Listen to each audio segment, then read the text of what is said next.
Terima kasih Jessica dan pemirsa. Kami pagi hari ini menyoroti kasus di Lebak Bulus, Jakarta. Remaja 14 tahun yang menusuk ayah, ibu, dan neneknya. Ayah dan neneknya meninggal dunia, sang ibu masih dirawat di rumah sakit. Dan Kasat Reskrim Polres Jakarta Selatan, AKBP Gogo Galesung, mengungkap bahwa kondisi si ibu mulai membaik. Kami akan dalami di pagi hari ini, pemirsa.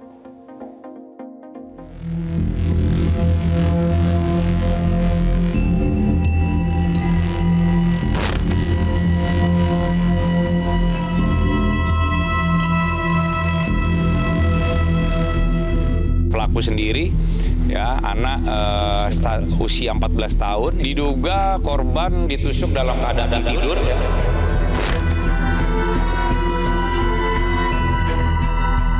Ya, interogasi awalnya dia merasa dia tidak bisa tidur, terus ada hal-hal yang membisiki dia lah.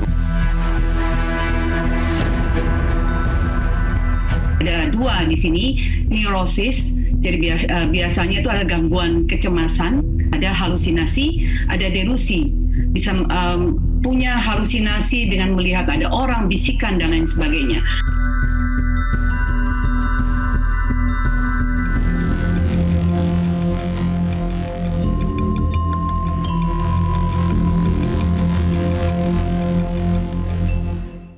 Ini menjadi pertanyaan kita semua, kenapa begitu tega remaja ini untuk melakukan tindakan kriminal hingga membunuh orang-orang terdekat, dan bagaimana perkembangan dari kasus ini sendiri, berikut liputannya pemirsa.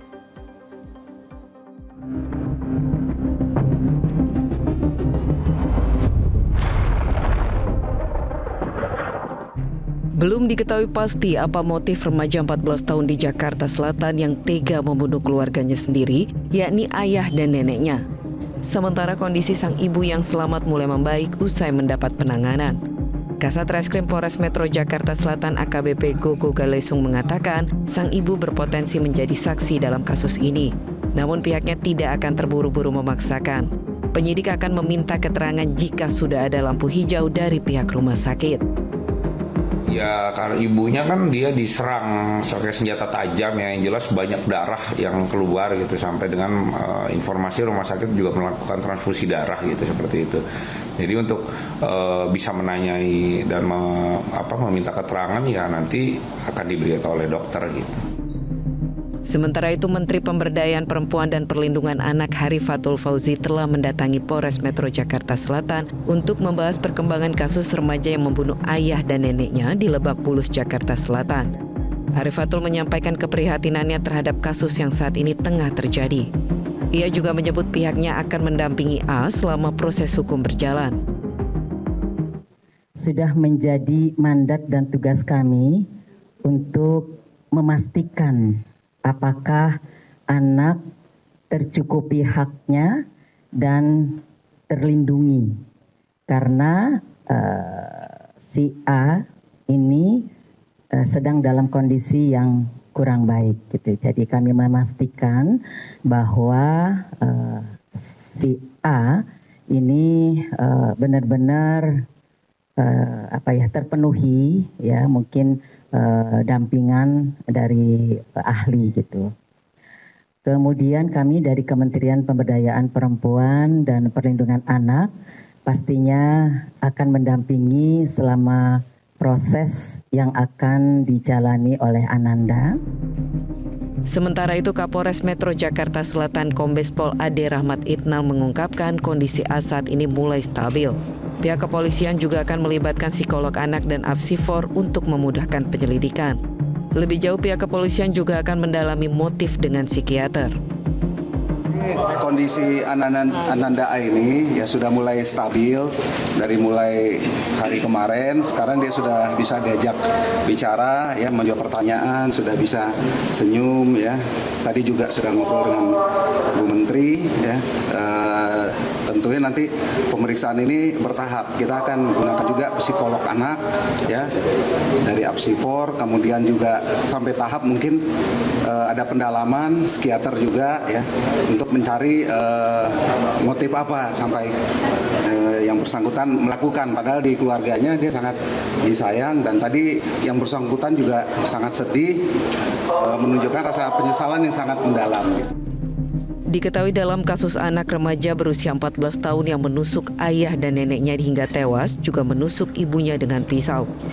Dalam penanganan awal, saat dibawa ke rumah sakit, pihak kepolisian juga mengungkap kondisi ibu sempat kritis dan mengalami pendarahan hebat. Tim Liputan, Metro TV. Pemirsa, hari ini adalah hari kedua setelah penangkapan pelaku penusukan terhadap ayah, ibu, dan nenek di Lebak Bulus, Jakarta Selatan. Pemeriksaan motif ini masih dilakukan. Pagi ini sudah bergabung bersama kami di studio ada kriminolog Hanifah Hasna. Ibu, selamat pagi. Selamat pagi, Mas. Terima kasih sudah hadir di studio. Dan juga dari luar studio sudah bergabung Kasih Humas Polres Jaksel, AKP Nurmadewi. Ibu Nurmadewi, selamat pagi. Halo, selamat pagi, Mas. Selamat pagi, terima kasih Ibu sudah bergabung di Selamat Pagi Indonesia. Saya ke Ibu Nurma terlebih dahulu ya Ibu. Ibu, kondisi si anak saat ini bagaimana Ibu? Ya, kondisi anak hari ini dari kemarin dia sudah mulai menunjukkan bahwa dia sudah stabil ya. Dari pertama kita amankan, kemudian kita mintain keterangan, dia tidak ngomong sama sekali, tidak mau bicara, kemudian dia hanya menangis, bengong, dan apapun kita lakukan dia hanya melihat. Nah, itu yang pertama kali kita amankan. Nah, setelah kemarin dia sudah mulai berbicara, karena memang cara penanganan untuk anak dan yang dewasa memang beda. Itu Mas, itu yang kita lakukan di Polres Metro Jakarta Selatan oleh penyidik. Oke, Ibu, berarti si adik ini sudah bisa berbicara dan sudah bisa didekati untuk digali informasinya? Betul. Jadi kemarin sudah kita dapatkan, kemudian juga dia sudah mengaku. Akhirnya semalam kita setelah ada bukti-bukti petunjuk, baik dari barang bukti, kemudian dari saksi-saksi yang ada, lanjut dari ke pengakuan dari anak yang berkonflik dengan hukum, kita sudah menetapkan anak tersebut menjadi tersangka. Oke, berarti sudah ditetapkan sebagai tersangka ya Ibu. Ibu, kondisi ibu dari pelaku ini sendiri di rumah sakit saat ini seperti apa? Betul. Jadi di rumah sakit juga kita tetap berkoordinasi ya. Di sana juga ada anggota kita yang berjaga, ya Mas. Nah, di situ juga kita berjaga dari kondisinya masih di ICU. Setelah dilakukan tindakan dari Rumah Sakit Fatmawati, yaitu operasi, lanjut dimasukkan ke ICU, ya, dari ICU. Nah, di situ kita tidak bisa berkomunikasi. Ya, untuk sementara ini kita doakan saja semoga cepat sembuh, kemudian bisa kita mintain keterangan. Karena keterangan dari ibu anak tersebut sangat berarti bagi kita dalam kasus ini. Gitu. Ya, baik.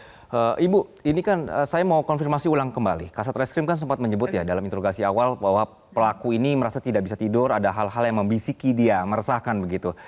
Ini bisikan apa yang dimaksud Ibu? Apakah ini sudah positif bahwa ini ada gangguan kejiwaan atau misalnya ini bisikan lain? Ya, jadi di situ hanya waktu kemarin pas Bapak Kasat berinteraksi atau bertanya. Nah, kemudian dia mengeluarkan demikian kata-katanya. Tapi, Mas, di sini juga harus dibuktikan karena memang di psikologi forensik yang harus membuktikan, ya. Tapi dari segi kita dari penyidik ini harus pembuktiannya dengan teknis yang jelas dari barang bukti, saksi-saksi, kemudian apa saja yang memperkuat apa yang dilakukan dia yang kemarin itu yang kita dalami, Mas. Ya, dari segi yang disebutkan itu kan tidak terlihat atau gaib, tapi yang harus kita dalami adalah yang terlihat gitu. Jadi semuanya harus jalan. Dari pengakuannya demikian, kita langsung tindak lanjuti dengan forensik psikologi tentunya, dan hasilnya nanti kita dapat. Nah, kemudian dari segi teknisnya kita harus mendapatkan barang bukti, saksi-saksi, apa-apa saja yang bisa kita lihat dari keterangan-keterangan itu yang menjadi petunjuk bagi seseorang yang harus dijadikan tersangka tentunya. Gitu. Oke. Pemeriksaan kejiwaannya sudah dilaksanakan dan kapan dirilis, Ibu? Ya, jadi sudah kemarin, tapi untuk hasilnya masih belum ya. Nanti setelah selesai, nanti ahlinya yang pasti merilis, Mas. Oke, baik. Ibu Nurma, di studio juga ada Ibu Hanifah, kriminolog. Ibu Hanifah, jadi kalau kita dengarkan penjelasan dari Ibu Nurma tadi, berarti ada kemungkinan ini bisikan-bisikan tadi ya, semacam halusinasi tadi. Pertanyaan saya, bagaimana mendalami motif kriminal karena faktor psikotik seperti ini? Ya. Jadi sebetulnya memang ada perilaku kriminal yang disebabkan oleh hal itu. Tetapi walaupun demikian kita tetap harus seperti yang disampaikan Ibu Nurma, harus tetap dipastikan gitu, harus didalami. Karena yang bisa mendalami ini hanya dokter dari rumah sakit jiwa gitu ya. Sehingga ini benar adanya dia dalam kondisi seperti itu. Bukan karena dia menjadikan ini sebagai alibi untuk menyelamatkan diri gitu ya. Nah, masalahnya adalah kenapa anak ini punya alibi seperti ini gitu ya. Kalau memang seperti itu, berarti kan kejahatan dipelajari oleh anak ini gitu ya. Remaja saat ini itu sangat-sangat pintar gitu. Nah, untuk masalah mentalnya sebetulnya anak-anak zaman sekarang itu bisa melakukan self diagnose. Self diagnose itu bisa, bad, right? Maksudnya itu nggak baik berarti sebenarnya. Itu tidak baik karena self diagnose itu kan disediakan di Google dimanapun gitu ya, dan mereka meyakini bahwa kondisi dia seperti itu gitu ya. Harusnya dia didampingi oleh psikiater atau psikolog untuk menentukan dia sakit atau tidak gitu. Nah, kebanyakan dari anak-anak ketika dia sudah melakukan self diagnose, dia menghayati peran itu bahwa iya aku memang bipolar, iya aku memang skizofren gitu. Padahal nah, ini yang paling medis yang betulnya, iya betul. Maka ini yang berbahaya sekali untuk anak-anak generasi muda saat ini. Namun yang perlu kita pahami lagi, ketika memang dia itu ada gangguan psikotik tadi itu atau gangguan mental, kan gangguan mental itu tidak ujuk-ujuk ada. Artinya dia dalam pengasuhan orang tua. Tidak mungkin dia tidak menunjukkan gitu. Berarti ada apa antara anak ini dengan hubungan anak ini dengan orang tua? Apakah ada kerenggangan? Karena bisikan-bisikan itu dia pasti akan terganggu. Nah, ketika terganggu dia akan menyampaikan ke orang tua dan orang tua akan membantu gitu ya. Biasanya sih respon pertama itu kamu itu mimpi kali gitu ya. Tetapi ini kan menjadi perhatian. Ketika sudah menjadi perhatian, ini akan menjadi kewajiban yang lain dengan memeriksakan atau membawa ke ahli gitu ya. Sehingga kondisi-kondisi ini bisa dihindari. Tapi sangat mungkin penyebabnya adalah psikotik. Karena ini kan namanya familisida. Familisida itu pembunuhan di antara keluarga. Itu kebanyakan adalah karena gangguan psikotik. Walaupun sebab-sebab lain itu banyak sekali. Karena sebab dari lingkungan seperti apa. Apa yang dia tonton selama ini. Apakah dia mengkonsumsi atau mengakses games yang tentang kekerasan. Atau lingkungan yang mungkin yang membuat dia menjadi abusive gitu ya. Karena lingkungan yang dia... Sehingga membuat dia berani untuk melakukan hal kriminal seperti itu. Iya, betul sekali. Baik. Saya akan bertanya dengan Ibu Nurma. Ibu Nurma, bagaimana membuktikan bahwa nanti benar kalau misalnya ada kasus seperti ini, kasus yang melibatkan faktor psikotik, ini beneran dia mengalami gangguan kejiwaan atau hanya cara-cara aja untuk menghindari atau mengurangi hukuman begitu? Nanti dijawab ya Ibu Nurma setelah jeda, dan pemirsa tetaplah bersama kami dalam Selamat Pagi Indonesia. Kembali di Selamat Pagi Indonesia, pemirsa kita langsung saja dengan Ibu Nurma. Ibu Nurma, bagaimana cara membuktikan dalam kasus seperti ini? Apakah memang benar-benar pelaku ini mengalami gangguan kejiwaan misalnya ya? Atau sebenarnya pura-pura saja gangguan jiwa agar mendapatkan keringanan hukum? Iya, iya. Jadi tugas penyidik itu memang antaranya semuanya itu jelas, Mas. Jadi kita mencari alat bukti, kemudian tadi yang saya jelaskan ya.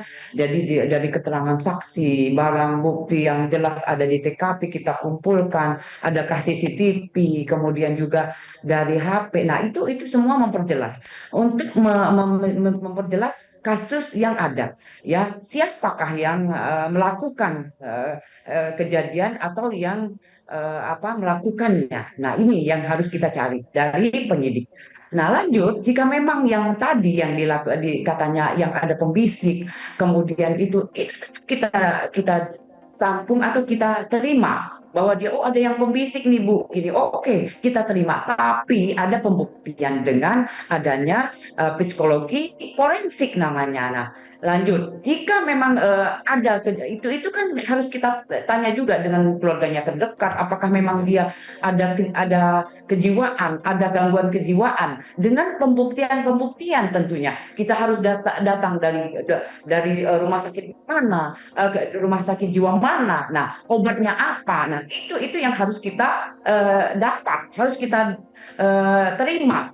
Jadi tidak bisa kita hanya berkata, Mas, mohon izin. Tidak bisa dia cuma berbicara, saya sakit Bu, saya cuma bisa bisikan Bu, makanya saya melakukan itu. Nah, itulah tugasnya dari penyidik itu harus memperjelas. Jadi pembuktian-pembuktian itu kita dapat semua dari psikologi, forensik, kemudian juga dari yang kita dapat. Makanya kenapa dari anak tersebut kita sudah menjadikan tersangka, karena memang dari barang bukti kemarin ada di TKP, kemudian juga dari keterangan yang kita dapat dari yang melihat, mendengar. Nah, satu-satunya juga kunci yang kita dapat, harus dapat ini, kebetulan ibu dari anak tersebut masih ada atau masih sadar, tapi keadaannya masih sakit. Nah, ini adalah kunci Mas. Jadi kita selain menentukan dia terjadi tersangka, keterangan itu harus kita dapat, memperjelas kasus yang ada sekarang, gitu Mas. Oke, Ibu Hanifah ada komentar soal pembuktian ini? Pembuktiannya memang demikian ya Mas ya. Karena bagaimanapun juga sebuah kasus itu tidak hanya berdasarkan pengakuan, tapi pembuktian yang tadi itu. Kalau mengaku kan siapapun bisa mengaku karena itu alibi. Karena bagaimanapun juga ketika seseorang melakukan kejahatan, yang pertama dilakukan adalah menghindari penghukuman.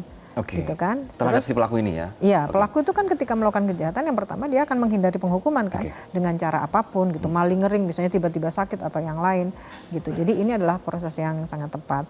Tapi kembali lagi bahwa kenapa anak umur 14 tahun bisa semarah itu gitu ya. Ini kalau kita membicarakan di luar dari gangguan-gangguan jiwa gitu ya. Sebetulnya yang perlu disoroti adalah ketika anak melakukan kejahatan itu biasanya ada 4 hal. Yang pertama adalah pengasuhan. Pengasuhannya seperti apa? Apakah otoriter atau justru terlalu bebas gitu ya. Sehingga anak merasa bahwa apapun yang dia lakukan itu dibenarkan oleh orang tua. Kita lihat lagi yang melakukan siapa? Profilingnya adalah ini anak adalah anak tunggal. Apakah selama ini mendapatkan tekanan dari orang tua untuk selalu berprestasi, untuk menunjukkan yang terbaik, memberikan yang terbaik kepada orang tua. Sehingga dia merasa hak-haknya itu tidak terpenuhi, hak untuk menyampaikan pendapat. Lalu sekolah, bagaimana sekolah itu membentuk karakter yang baik, gitu ya. Terus yang ketiga adalah bagaimana teman-temannya. Apakah dia terlibat dalam narkoba? Kemarin sudah dites ternyata tidak ya. Negatif ya. Tapi ketika lingkungan itu membentuk seorang anak menjadi abusive, menjadi keras, menjadi kasar, itu juga menjadi salah satu penyebab. Yang terakhir media tadi. Nah, yang kembali lagi terhadap faktor khusus anak itu secara pribadi. Bagaimana anak ini selama ini menyelesaikan permasalahannya. Karena kebanyakan anak-anak zaman sekarang itu tidak punya keterampilan menyelesaikan masalah. Dan tidak paham ketika masalah selesai, apa nih konsekuensinya. Jadi berpikir, memilih, memutuskan, ambil konsekuensi ini nggak jejak, gitu, nggak jelas. Sehingga mereka nggak paham ketika aku melakukan ini apa ujungnya gitu ya. Ini kalau kita melihat anak ini sebagai anak yang normal. Artinya anak-anak zaman sekarang itu perlu sekali diedukasi untuk bagaimana cara dia menyelesaikan permasalahan. Yang benar, bertanggung jawab, tidak menyakiti siapapun gitu ya. Lalu bagaimana cara dia mengurai kemarahan. Kemarahan terhadap siapa. Dan banyak sekali orang tua itu yang tidak bertanggung jawab terhadap anaknya. Bertanggung jawab itu artinya bukan hanya memberikan nafkah, tapi memberikan kebutuhan jiwa. Gitu. Bagaimana anak-anak ini bisa mendapatkan kebutuhan jiwa itu kalau orang tuanya juga tidak teredukasi dengan baik? Itu masalahnya ya. Jadi sebetulnya ya kalau zaman sekarang itu kan mencari ilmu parenting itu kan gampang banget ya, karena di sosial media sudah banyak sekali. Tapi kembali lagi banyak sekali orang tua yang tidak profesional menjalankan fungsinya atau tugasnya sebagai orang tua, dan ini sangat-sangat merusak anak. Anak menjadi delinkuan atau menyimpang. Gitu. Itu karena justru dari dalam diri orang tua itu sendiri. Dalam kasus anak yang berkonflik dengan hukum, bisakah kita menyalahkan orang tuanya? Sebetulnya anak sebagai pelaku itu adalah anak korban. Ya, kan korban kan? Setiap anak yang melakukan kejahatan itu adalah korban. Jadi pelaku adalah korban, itu benar adanya. Korban dari apa? Korban dari pengasuhan. Korban dari sistem. Korban dari hubungan sosial yang buruk. Dari korban dari lingkungan yang tidak baik. Sebetulnya dia korban karena dia anak. Dia juga korban juga berarti begitu. Ibu Hanifah, bagaimana kita menjalankan prosedur pendampingan yang benar terhadap pelaku-pelaku anak di bawah umur seperti ini dalam kriminal pandangannya? Yang pertama adalah menerima perasaannya ya. Karena sejauh ini ketika anak sampai melakukan kekerasan atau kejahatan berarti ada sesuatu yang tidak diterima. Mungkin perasaannya, mungkin bahasa tubuhnya tidak bisa dilihat oleh orang sekitar. Dia butuh validasi. Sangat. Gitu. Sebetulnya bukan cuma sekedar butuh validasi, tapi itu kebutuhan utama orang, manusia. Kebayang dong Mas Anggi, ketika sedih tidak diterima. Itu akan menjadi kesedihan yang semakin besar. Kemarahan tidak diterima. Baik. Saya ke Ibu Nurma. Ibu Nurma, jika benar ini ada faktor gangguan kejiwaan ya, baik itu skizofrenia ataupun paranoid, sistem penanganan hukumnya bagaimana Ibu? Apakah ini bisa dikenakan pidana? Ya, jika memang terbukti betul ya ada gangguan jiwa atau memang dinyatakan mohon maaf gila, itu tidak bisa dipidana, Mas. Itu tidak bisa dipidana karena memang ternyata memang tersebut memang ya pelakunya itu kita tidak bisa menindaklanjuti gitu. Tapi dengan pembuktian jelasnya yang saya bilang misalnya dari rumah sakit mana, kemudian obat yang dipakai apa, itu harus ada jelas rekam jejaknya, rekam medisnya harus jelas ya. Jadi tidak tiba-tiba oh ada nih, tiba-tiba oh tidak, kita tidak bisa begitu. Jadi di kita harus ada pembuktian dengan jelas, Mas, gitu. Jadi saya garis bawahi, jadi kalau memang terbukti ini merupakan ada gangguan kejiwaan, berarti ini tidak bisa dipidana begitu ya Ibu Nurma ya? Betul, jadi ya betul. Jadi kalau memang ada gangguan kejiwaan, apalagi memang sudah dinyatakan polis gila ya Mas, ya itu jelas tidak bisa kita menangani.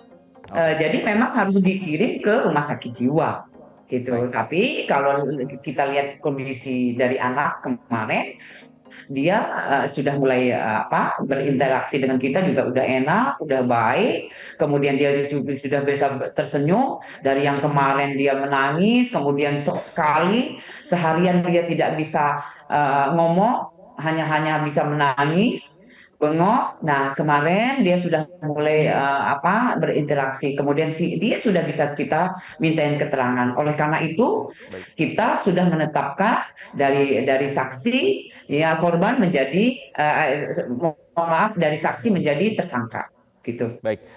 Ibu Nurma, apakah sistem penahanan atau lapas kita memiliki fasilitas mendampingi kasus seperti ini, Ibu? Jadi sejauh kita tangani, kita biasanya menitipkan di rumah aman, Mas. Jadi di rumah aman ini memang kita menangani anak di bawah umur ini dua, dititipkan dengan orang tuanya atau dikembalikan dengan orang tuanya. Kedua, kita titipkan ke yayasan atau di rumah aman. Itu jadi dari penanganannya itu pun beda. Kemudian dari segi penahanannya juga beda. Baik. Ibu, Gitu. untuk Ibu Nurma, bagaimana pendampingan si adik ini, Bu, dalam proses penanganan ini? Karena kalau saya dengarkan dari pernyataan Ibu, dia masih bingung ya, masih sedih, dan juga ini masih berusia 14 tahun. Bagaimana pendampingan hukumnya, Bu? Ya. Ya, pendampingan dari kita yang jelas, Mas, dari kemarin juga dari PPA sudah datang dari pertama kali ini sudah datang, kemudian sudah mendampingi dari psikologi ya, psikiater, kemudian juga dari tantenya, yang tantenya setelah kita amankan dari Polsek Cilandak ke Polres Metro Jakarta Selatan, tidak meninggalkan sampai detik ini dia masih mendampingi. Itu dari adik bapaknya, dari adik ayahnya. Oke, jadi Jadi dia keluarga ada yang mendampingi terus. ya? Itu yang bisa mendampingi terus. Jadi ada adik ayahnya. Oke. Baik, Ibu Hanifah, terakhir ke Ibu. Apakah pelaku kriminal yang memiliki atau ada faktor psikotik begini bisa berulang perilakunya? Bisa. Bisa berulang? Bisa berulang. Apakah menurun? Menurun ya. Oke. Jadi ada beberapa, kan penyakit itu kan ada yang genetik, ada yang karena lingkungan gitu ya. Jadi kalau lingkungan itu karena tadi itu, karena pengasuhan yang salah, ada trauma, ada kemarahan, itu bisa membuat seseorang menjadi sakit kalau dipelihara itu ya. Baik. Jadi ini bisa berulang, makanya penanganannya seperti Bu Nurma tadi tidak bisa dimasukkan ke penjara, tetapi dia harus dimasukkan ke rumah aman karena harus ada pendampingan khusus. Oke. Karena kalau dikembalikan ke keluarganya juga tidak ada gitu ya. Oke. Karena kalau tidak dia akan melakukan kejahatan yang sama atau mungkin akan yang lebih besar gitu. Baik. Jadi yang harus dilakukan adalah menyembuhkan kondisi kejiwaannya. Baik. Ibu Hanifah, terima kasih untuk penjelasan di pagi hari, dan Ibu Nurma terima kasih untuk penjelasannya juga di pagi hari ini, Ibu. Selamat pagi. Ya. Jelajahi cara baru mendapatkan informasi. Download Metro TV Extend sekarang.